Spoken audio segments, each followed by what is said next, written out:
পাবনা ও কুষ্টিয়ার সীমানায় পদ্মা নদীর বিশাল জলরাশি উপরে দাঁড়িয়ে আছে। দুটি সেতু, একটি ইতিহাসের, অন্যটি আধুনিকতার প্রতিছবি।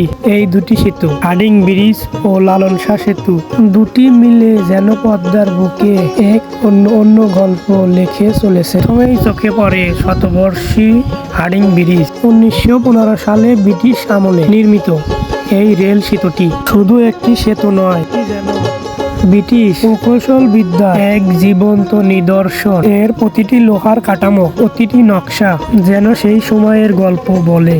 দিনের আলো সন্ধ্যার মায়াবী রূপ ধারণ করে।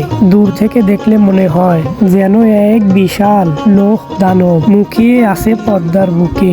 এই সেতু বাংলাদেশের রেল এক নতুন দিগন্ত উন্মোচন করেছিল। আধুনিকতার প্রতীক লালন শাহ সেতু।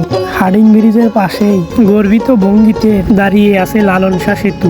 2004 সালে নির্মিত এই সড়ক সেতু আধুনিক বাংলাদেশের প্রতীক। এটি শুধু পাবনা ও কুষ্টিয়া নয়, উত্তরবঙ্গকে দেশের অন্য অংশের সঙ্গে সরাসরি সড়ক পথে যুক্ত করেছে। দৃষ্টিনন্দন কাঠামো এক নতুন যুগের বার্তা দেয়। রাতের বেলায় যখন সেতুর উপরে আলো জ্বলে ওঠে, তখন সেই দৃশ্যটি হয়ে ওঠে আরো মন মুগ্ধকর। উন্নয়নের কেন্দ্র রূপপুর পারমাণবিক বিদ্যুৎ কেন্দ্র। এ দুটি সেতুর পাশেই চলছে বাংলাদেশের সবচাইতে বড় মেগা প্রকল্প রূপপুর পারমাণবিক বিদ্যুৎ কেন্দ্র।